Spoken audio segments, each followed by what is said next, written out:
Hi, and welcome to At Home with Anita Rosner. Sadly, the Tokyo 2020 Olympics are over. I am an Olympics junkie. Summer, winter, don't care. You will find me glued to the television. And I was particularly interested in the Tokyo Olympics because when I was 17, I was an exchange student to Japan.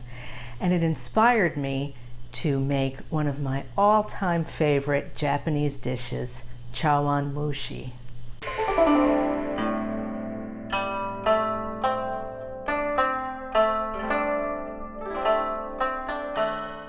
Chawanmushi is a delicious, savory egg custard. It's not a dessert. It's usually served as an appetizer or a light meal. It is so good, but I haven't had it in so long because it's very hard to find here in the United States at a Japanese restaurant. You'll almost never see it on a menu. Sometimes I'll ask the wait staff if the chef will make it for me, and sometimes they do. So I decided it's high time I learned how to make it myself, and you're going to learn right along with me. All of these ingredients you see in front of me, the majority of them are for garnishing. If anybody knows anything about Japanese cuisine, they totally understand that we eat with our eyes first. Now, the other thing I wanted to mention is the traditional ingredients of a chawanmushi are kind of esoteric.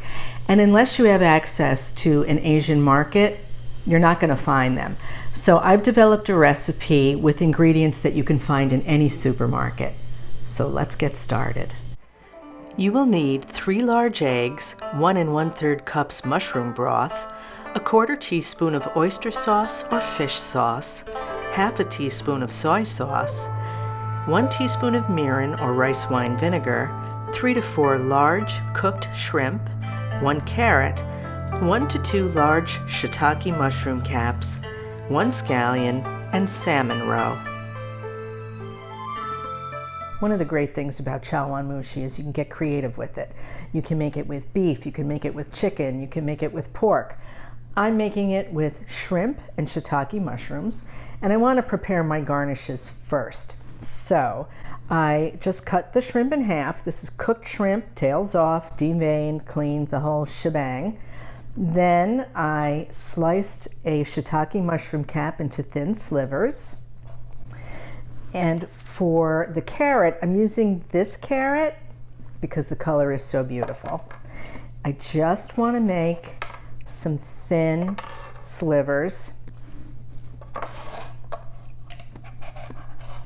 because this is just for garnish.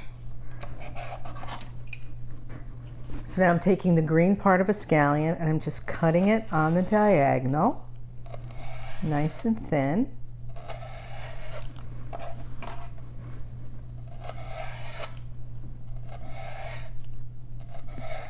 Okay, that's done.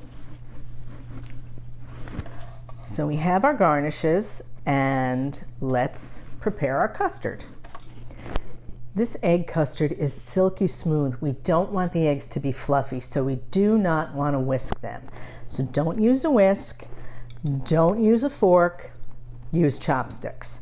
And if you're thinking, but Anita, I don't have chopsticks, is it going to come out wrong? I would say to you, ie do itashimashita. Just use a spoon. But we're going to use the chopsticks. And I'm going to put the full recipe down in the description. So you don't have to write anything down. It's all going to be there for you. All right. See, so they're well beaten, but we didn't aerate them. They're not fluffy, which is what you want. To the egg mixture, we're adding 1 teaspoon of mirin, which is rice wine vinegar, 1/2 teaspoon of soy sauce, and 1/4 teaspoon of oyster sauce or fish sauce. And just combine that. All right, and then we're going to gradually pour in our mushroom stock.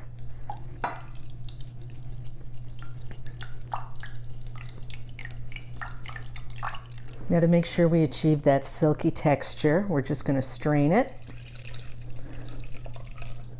Now, in the bottom of each ramekin, I'm going to put 1/2 of a shrimp. That was one of the things that I liked about chawanmushi too, is there's always a little surprise at the bottom of the teacup. I don't have teacups, I'm using ramekins. Okay, and we're going to divide this evenly. I could have made 4. I'm just going to make 3. On the stove, I have a pot of boiling water because we're now going to steam these, so let's head over to the stove. Very carefully place these in the boiling water.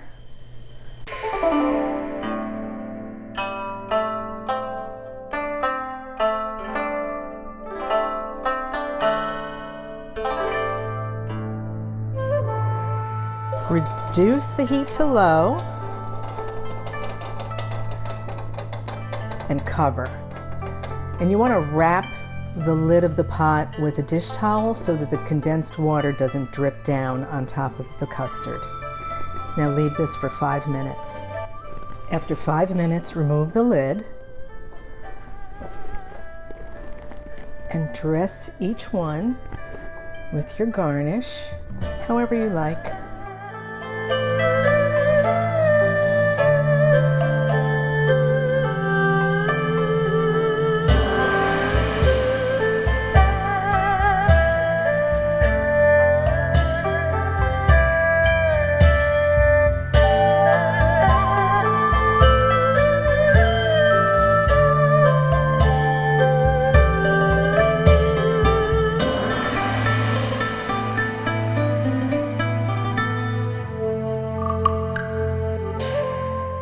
Replace the lid and steam for another 5 minutes.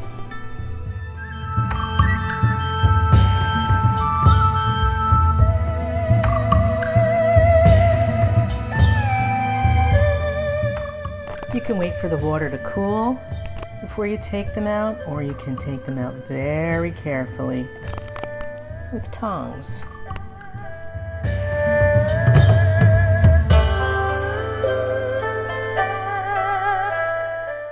As a final touch, we will garnish with some ikura.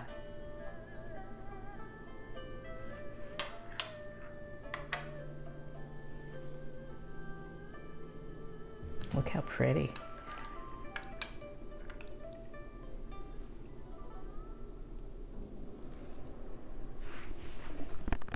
I don't know why it took me so long to learn how to make this myself. It was not hard. It's so pretty, and now let's see how it tastes.